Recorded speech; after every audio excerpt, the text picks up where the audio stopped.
저는 대구에서 살고 있는 40대 초반의 평범한 남자입니다. 제가 이렇게 사연을 보내게 된 이유는 여러 사연들을 읽어보던 중 문득 그런 생각이 들었습니다. 저 또한 남들과 다르지 않게 기가 막힌 인생사를 살아온지라 제 이야기를 들려드리고 싶었고, 제 삶이 한때는 지옥과도 비교할 수도 없는 곳이었다면 지금은 세상 누구보다 행복한 천국에서 살고 있기 때문입니다. 그래서 지금 삶이 힘든 많은 분들에게 제 살아온 이야기가 도움이 되었으면 하는 소망이 생겨서 사연을 적게 되었습니다. 제게는 너무나도 지옥 같았던 그때, 이야기의 시작은 15년 전으로 거슬러 올라가야 합니다. 그때는 고등학교를 졸업하고 남들처럼 미래에 대한 꿈도 가득하고 이성에 대한 관심도 많은 그런 시절이었죠. 하지만 어릴 때 아버지가 일찍 돌아가신 이후로 저는 학창시절부터 줄곧 가장이라는 생각을 갖고 살았기에 남들과 달리 대학교를 가지 않았고 국방의 의무를 일찍 마치고서 한참 일을 하면서 지내던 시기였습니다.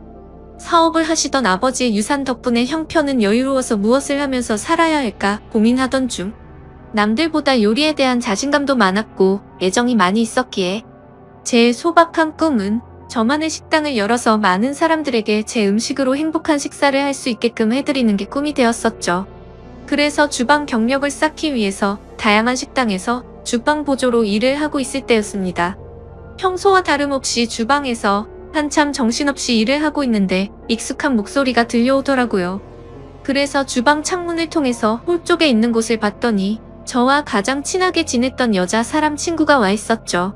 사실 그 여자 사람 친구는 초등학교 시절 어릴 때부터 저를 짝사랑해왔고 몇 번의 고백을 했지만 저는 우정을 깨고 싶지 않았고 그 친구에게 이성적으로 관심은 없었기에 결국 사귈 수가 없었던 사이였습니다.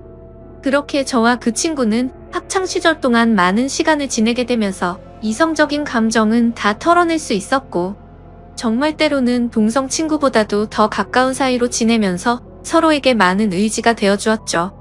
그런 그 친구가 제가 일을 하고 있던 식당에 직장 동료인 친구랑 영화를 보고 배가 고파서 왔다고 하더라고요. 저는 그 식당에서 몇 년 동안 오래 일을 해왔었기에 나름대로 서비스도 챙겨줄 수가 있었고 마침 퇴근 시간도 다가와서 친구에게는 주문해서 먹고 있으면 잠시 들린다고 말하고는 자리로 돌려보냈죠. 그렇게 하고 난 뒤 저는 주방장님께 자초지종을 설명드리고는 제가 자신 있어 하는 음식을 직접 조리를 해서 친구가 있는 테이블에 가져다 주러 갔습니다. 테이블로 가서 서비스 음식을 내려놓으며 제 친구와 친구의 친구에게 인사를 하는데 그 찰나의 순간에 저는 너무 깜짝 놀라서 심장이 터져버릴 뻔했죠. 왜냐하면 친구와 함께 온 친구에게 첫눈에 반해버렸고 순식간에 사랑에 빠져버리게 되고 말았던 겁니다. 그때까지만 해도 흔히 말하는 첫눈에 반했다는 말들이 너무 시시껄렁한 이야기일 거라 생각했었고 사람의 감정이 어떻게 한순간에 빠지냐고 생각을 했고 그 생각을 주변에 그런 말들을 하고 다니던 저였습니다. 하지만 그녀를 통해서 사람은 첫눈에 사랑에 빠질 수가 있다라는 걸 깨닫게 되었던 겁니다. 거짓말 조금 보태서 이야기를 하자면 그때 당시 가장 인기가 많았던 전지현과 너무나도 닮은 외모였었죠. 저는 식은땀이 날 정도로 당황했지만 아무렇지도 않고 괜찮은 척하면서 서비스 음식에 대해서 저만의 방식으로 친절하게 안내를 해주었고 맛있게 먹으라고 인사를 건넸죠. 그러자 친구의 친구인 그녀는 이렇게 맛있는 음식도 해주셨는데 안 바쁘시면 같이 드시자고 하더라고요. 그제서야 여자 사람 친구도 덩달아서 같이 먹자면서 앉으라고 하더군요. 그 제안이 너무나도 기뻤지만 일단 당장은 당황한 제 마음을 추스르고 싶었고 하루 종일 일하느라 땀 냄새 음식 냄새가 배어있는 후질근한 주방 복장 대신 제 사복으로 갈아입고 싶더라고요. 그래서 전 그러면 지금 퇴근 시간이니까 옷만 갈아입고 잠시만 앉아있다가 간다고 말을 했죠. 그렇게 저는 조금이라도 더 그녀와 시간을 보내고 싶은 마음에 순식간에 탈의실에서 옷을 갈아입고 혹시나 하는 마음으로 챙겨두었던 향수까지 골고루 뿌리고는 그녀가 있는 테이블로 갔습니다. 자리에 앉자마자 그녀는 여기서 나온 메인 음식보다 제가 해준 서비스 음식이 훨씬 더 맛있다면서 갑작스럽게 엄지손가락을 축혀 세우더니 최고라고 말을 해주더라고요. 그런 귀여운 모습에 제 마음은 이미 그녀에게 풍덩 빠져버리고 말았던 거죠. 그리고 나서 서로의 간단한 소개들을 하게 되면서 그녀는 저희 동네와 가까운 곳에 살고 있다는 사실도 알게 되었고, 그녀는 저와 다르게 사람들을 편하게 해주는 밝고 긍정적인 에너지가 넘치는 여자였습니다. 그래서 초면인데도 불구하고 어색한 순간이라고는 전혀 느끼지 못할 만큼 급속도로 친해지고 있었죠. 그렇게 한참을 이야기하던 중에 제 친구가 먼저 말을 꺼냈습니다. 오늘 이렇게 자리 끝내기 아쉬운데 너희들도 약속 없으면 2차로 술이나 마시러 가자고 하더라고요. 저는 당연히 두말하면 잔소리의 상황이라 그러자고 말했고, 그녀도 시간 괜찮다고 그러자고 하더군요. 솔직히 그 잠깐 동안 대답을 하는 동안도 설마 안 된다고 하면 어떡하나 조마조마했었네요. 식사를 마친 셋은 근처에 있는 술집으로 자리를 옮기게 되었고, 술이 취하면 취할수록 저는 그녀에게 더욱 취해버리고 말았습니다. 사실 외모만 보고 가슴이 두근거리고 마음이 혹했던 것도 사실이었지만, 같이 대화를 나누어 보고 이야기를 하면 할수록 제가 바라던 이상형에 가까운 여자라고 느껴졌거든요. 그러다 그녀는 화장실에 다녀온다면서 자리를 뜨게 되었고, 제 친구는 제 마음을 어떻게 바로 알았는지 제게 너 너무 티나게 좋아하는 거 아니냐고 웃으면서 말하더라고요. 그래서 내가 지금 너무 티가 나냐고 물어봤고, 혹시 그녀가 남자친구가 있는지도 물어봤습니다. 그러자 친구는 얼굴도 예쁘고 성격도 좋아서 주변에 남자애들이 많긴 하던데 남자친구가 있는지는 모르겠다고 하더라고요.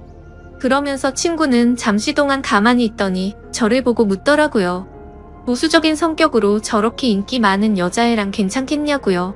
물론 모든 남자가 관심 가질 만큼 예쁘기도 하고 인기도 많은데 그만큼 아마 스트레스 많이 받을 것 같다며, 그런 것도 다 감당할 자신 있으면 잘해보라고 하더군요.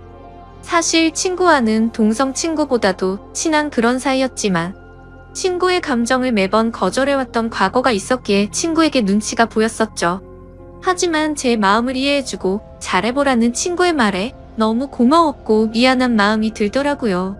물론 그렇다고 그녀를 포기하진 않았을 겁니다. 이미 그녀에게 너무 많이 빠져 있었기에 친구가 반대를 하더라도 아마 그 의견을 받아들이진 못했었을 테니깐요. 그래서 저는 친구에게 응원해줘서 고맙다고 제 마음을 표현했고, 그녀와 잘 될 수 있게 도와달라고 말했죠. 그러자 친구는 아무렇지도 않은 듯이 알겠다면서 잘 되면 나중에 밥이나 쏘라고 하면서 웃더라고요. 이야기가 끝날 때쯤 그녀는 다시 자리에 돌아왔고 셋이서 술을 더 마시기 시작했습니다. 그때부터는 친구에게 제 마음을 털어놔서인지 조금 더 푼수처럼 제 마음을 표현하기 시작했고, 정말 바보가 따로 없다 싶을 정도로 과한 리액션을 하면서 재밌는 시간을 보내고 있었죠. 그렇게 저도 모르게 친구는 이미 관심 밖으로 사라진 지 오래였고, 다 같이 술을 마시던 중 친구는 전화가 왔다며 잠시 자리를 비웠고, 다시 자리에 돌아와서는 갑자기 급한 일이 생겼다면서 아무래도 먼저 가봐야 한다고 말하더군요. 그러자 마주 앉아있던 그녀는 이상하다 싶을 정도로 쿨하게 그래, 알겠다며 내일 회사에서 보자고 하더라고요. 저도 친구에게 무슨 안 좋은 일 생긴 건 아니냐고 물어봤고, 친구는 그런 건 아니니까 걱정 말라면서 먼저 자리를 떠나게 되었습니다. 그렇게 그녀를 처음 만난 그날 너무나도 자연스럽게 단둘이서 술을 마시게 되었고, 한참을 마시다 보니 그녀는 술에 취했는지 제대로 정신을 못 차리고 있더라고요. 아쉬운 마음이 컸지만 다음을 기약하면서 매너 있게 그녀를 부축해주고 밖으로 나왔죠. 그녀에게 집까지 조심해서 갈 수 있겠냐고 물어보자 서로 근처 동네에 살고 있는데 집까지 좀 데려다 주면 안 되냐고 묻길래 그런다고 대답을 했습니다. 그렇게 택시를 타고 그녀의 집에 데려다 주는데 갑자기 춥다고 하더니 제 팔짱을 낀 채로 잠을 자더라고요. 갑작스러운 그녀의 적극적인 행동에 많이 당황스럽기는 했지만 기분은 너무 좋았었죠.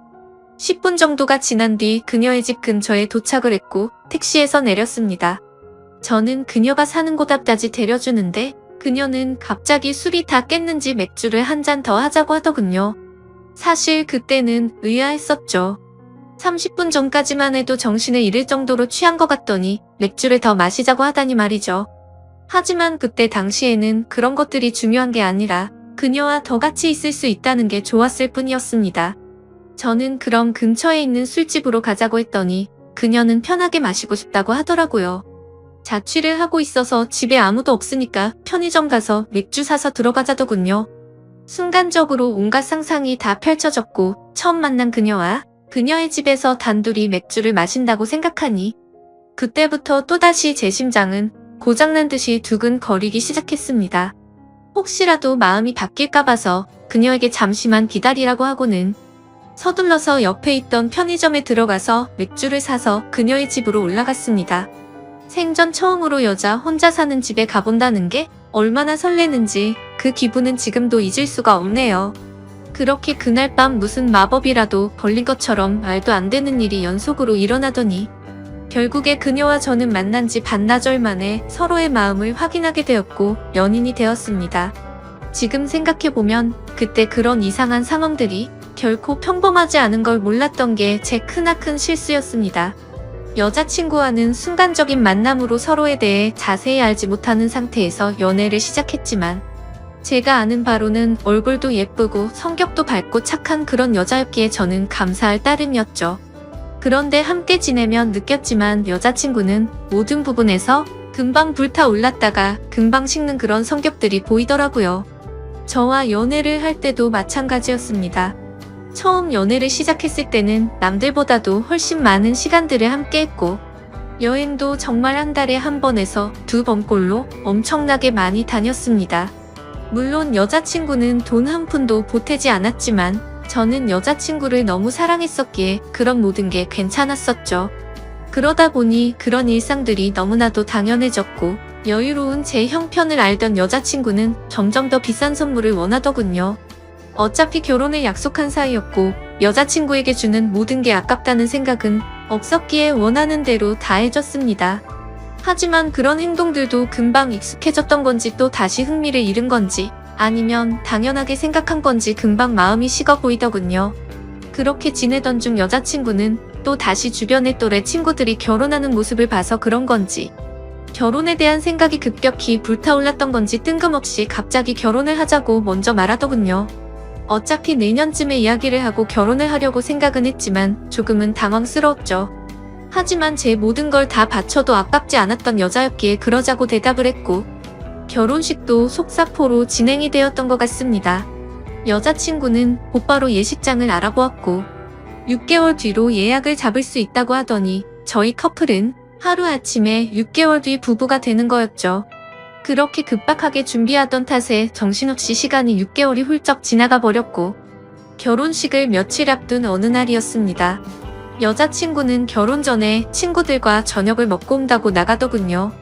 그때는 이미 여자친구와 신혼집에서 같이 지내고 있었기에 여자친구를 배웅하고 저는 집에서 있었고 그렇게 연락을 잘 주고받다가 저녁 11시가 넘어가면서부터 연락이 되지를 않더군요.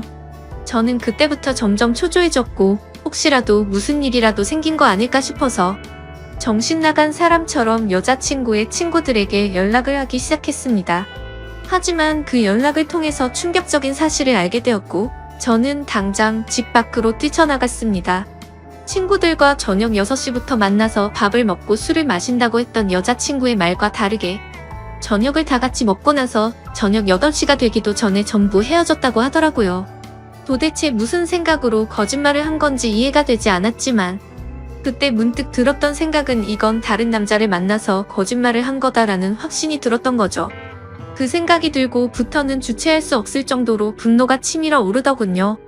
그렇게 무작정 약속이 있었다던 장소로 가서 술집이라는 술집은 다 들어가 봤고 몇 시간 동안 아무리 찾아봐도 여자친구의 흔적은 전혀 보이지가 않더라고요. 어쩔 수 없이 저는 다시 집으로 돌아왔고 새벽 3시가 넘었는데 그때까지도 여자친구는 집에 들어오지를 않았더군요. 그때 때마침 창문을 통해서 밖을 보고 있는데 차 한 대가 서더니 아니나 다를까 어떤 남자와 제 여자친구가 같이 내리더라고요. 순간 당장 창문을 열고 욕을 해버릴까도 생각했지만 제 착각일 수도 있고 무슨 짓을 하는지 보려고 가만히 있었죠. 그런데 갑자기 둘이서 마치 연인 사이처럼 손을 잡는 모습을 보고는 도저히 참을 수가 없었습니다.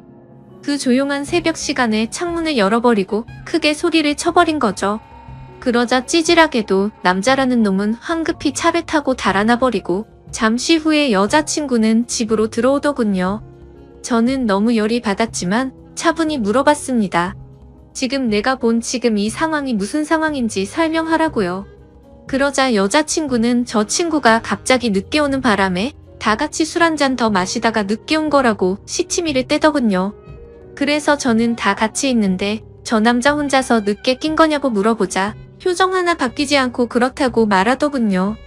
그때 그 모습을 본 순간부터 여자친구가 아무렇지도 않게 거짓말을 참 잘하는 사람이구나라는 걸 알게 되었습니다.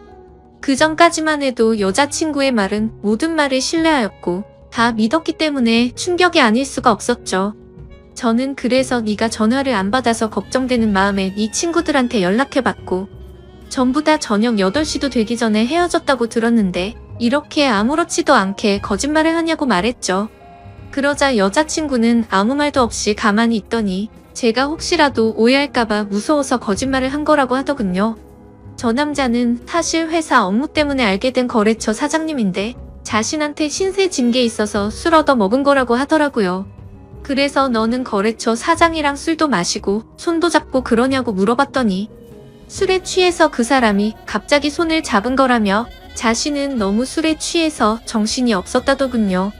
그러면서 절대로 저 사람이랑 아무 일도 없었고 제가 정 못 믿겠으면 삼자대면이라도 시켜준다고 하더라고요. 그때부터는 너무 난감할 수밖에 없었습니다. 도저히 그냥 넘어갈 수도 없는 노릇이었고 결혼을 앞둔 사이끼리 삼자대면을 해서 진실을 밝혀야 하나 싶었죠. 심지어 삼자대면을 하면 뭐 하나 싶기도 했습니다. 바람피는 사람이 나 바람핀다라고 말할 리가 절대 없었으니깐요. 그렇지만 도저히 이런 찝찝한 기분으로는 그냥 넘어가서는 안 될 것만 같았고 그 남자의 얼굴이라도 보자는 마음으로 약속을 잡아서 셋이서 같이 만나게 되었습니다. 예상했던 대로 술에 취해서 실수를 저질렀다며 너무 죄송하다고 사과를 하더니 그날 밤에 아무 일도 없었다고 말을 하더라고요. 하지만 제 여자친구의 첫 만남에 적극적인 모습을 봐왔던 저로서는 그 말이 믿어지지 않았죠. 당연히 그 남자의 얼굴을 봐도 멀끔하게 생겨서 여자를 엄청 밝히는 얼굴이었고요. 도저히 마주하기가 역겨워서 그냥 알겠다고 하고는 자리에서 일어났습니다. 일단 그날은 여자친구에게 더 이상 말을 하기 싫다고 했고 고민을 참 많이 했었습니다. 결혼식을 며칠 앞두고서 오랜 시간 동안 충분히 고민하고 판단할 상황도 없었죠. 그렇게 어영부영 시간을 보내다가 어쩔 도리 없이 결혼식을 올리게 되었고 서로 간의 신뢰가 중요한 부부가 되었으니 두 번 다시는 이런 일 만들지 말자고 서로에게 약속을 하고 화해를 했습니다. 하지만 그날부터는 사실 남들이 볼 때는 표면적으로 알콩달콩한 신혼부부처럼 보였겠지만 제 속마음은 전혀 그렇지가 못했습니다. 잠을 자다가도 그때 그 장면이 떠오르는가 하며 아내가 외출을 하거나 회식을 하고 조금이라도 늦게 들어오면 의심이 들기 시작하더군요. 말 그대로 저는 의처증이라는 심각한 병이 생겨나고 있었던 거죠. 그로 인해서 아내에게도 겉으로는 괜찮은 척했지만 결혼 전에는 즐겨 마시지도 않던 술도 매일같이 마시기 시작했습니다. 아버지께서 간암으로 일찍 돌아가셨기 때문에 유전적인 문제로 걱정이 되었기에 더 피하는 것도 있었죠. 하지만 그렇게 몸도 마음도 지치다 보니 그런 걱정까지 생각할 겨를이 없더라고요. 그렇게 위태로운 부부 사이도 시간이 가면 갈수록 더욱 악화되어 갔지만 생각보다 아내는 별로 대수롭지 않은 듯 잘 먹고 잘 지내더라고요. 마치 돈 때문에 결혼한 건가 싶을 정도로 저에 대한 관심은 전혀 없어 보였고 카드를 아무렇지도 않게 마구 긁어대기 시작하더니 제 아버지께서 남겨주신 여유로웠던 유산도 어느덧 다 바닥이 드러났던 거죠. 그렇게 결국에는 날이 갈수록 금전적인 문제까지도 다툼으로 이어졌고 제 아내는 제게 갑자기 결혼을 하자고 했던 것처럼 갑자기 이혼을 해달라고 하더군요. 그동안 참고 살았는데 도저히 이렇게 살고 싶지가 않다고 하면서요. 그리고 사랑하는 남자가 생겼다면서 이혼을 하자고 당당히 말을 하더라고요. 너무 갑작스러운 돌발적인 행동에 너무 황당했습니다. 그러면서 일단 당장은 나갈 테니까 짐은 제가 없을 때 챙기러 온다고 하더니 밖으로 나가버리더군요. 잠깐 동안 멍하니 앉아있다가 제가 그렇게 사랑했던 여자를 이렇게 잃을 수는 없다는 생각에 뒤늦게 쫓아내려갔습니다. 하지만 눈앞에서 아내는 택시를 탔고 저는 재빨리 아내를 쫓아갔습니다. 따라가면서 아내에게 전화를 했지만 계속해서 받지 않다가 나중에는 차단을 해버리더군요. 결국 아내를 뒤따라 가봤더니 고급스러운 오피스텔 앞에서 멈춰서더니 아내의 앞으로 눈에 익은 남자가 다가오더군요. 그 남자는 결혼 전 제 아내와 새벽에 붙어 있었던 바로 그 남자였습니다. 그 모습을 보는데 망치로 머리를 얻어맞는 기분이었습니다. 그동안 결국 나를 속이고 바람을 피우고 있었던 게 맞았던 거구나 싶었고, 너무 비참했던 저는 차마 잡을 용기조차 없었기에 아무 말 없이 그대로 집으로 돌아갔습니다. 배신감에 너무 화가 나면서 억울하더군요. 빈털털이 신세가 되어서 버림받은 기분에 제 인생은 지옥으로 떨어진 기분이었고, 정신줄을 놓은 채로 술을 마시고 며칠 동안을 페이처럼 지내고 있었죠. 그러다가 며칠 만에 집에 돌아온 아내가 한심하다는 듯이 저를 쳐다보더니 짐을 챙기고 있더군요. 그 모습을 마지막으로 저도 모르게 눈을 감았다가 다시 눈을 뜨게 되었는데, 낯선 천장이 보였고 갑자기 제 옆에서 앉아있던 제 여자 사람 친구가 저를 보더니 갑자기 울기 시작하더라고요. 알고 보니 저는 그날 아내가 왔던 날 급격한 스트레스와 과도한 알코올로 인해 기절을 해버린 거죠. 그렇게 병원으로 실려왔는데 제 아내가 제 친구에게 대충 상황을 설명하고는 이곳으로 부르고 그냥 가버렸다고 하더군요. 그러면서 친구는 자신 때문에 제가 이렇게 된 것 같다며 정말 많이 미안하답니다. 그날 직장 동료였던 아내를 제게 소개시켜주지 않았더라면 이러지 않았을 텐데 라면서 자책하면서 말이죠. 그렇게 대화를 하던 중 의사 선생님이 저를 찾아오셨고, 아무래도 정밀 검사를 해야 할 것 같다고 하시더군요. 상황이 심각하구나 생각을 하면서 정밀 검사를 받아본 결과 아버지와 같은 간암이 제게도 자리 잡고 있었습니다. 하지만 천만다행으로 아직은 심각한 상황은 아니니까 수술을 최대한 빨리 해보자고 하더라고요. 그렇게 제 소식을 들은 아내도 저를 찾아왔지만 제 걱정이 되어서가 아니라 이혼 서류 도장을 찍어달라며 찾아왔더군요. 더 이상은 미련도 남지 않았기에 곧바로 협의 이혼을 마무리 지어버렸습니다. 그날 이후로 저는 몸도 마음도 너무 아팠기에 모든 걸 포기하고 싶은 마음도 들었고 너무 지쳐가고 있었지만, 그런 제 마음을 알고 있던 제 친구는 일까지 그만두고는 제 옆에 붙어서 진심 어린 병간호를 해주더라고요. 그때서야 그동안 무심코 지나쳤던 제 친구의 진심이 보이기 시작했습니다. 어릴 때부터 항상 제 곁에서 묵묵히 저를 위해서 위로해주고 아껴준 유일한 사람이었다는 거요. 밤새 제대로 못 자고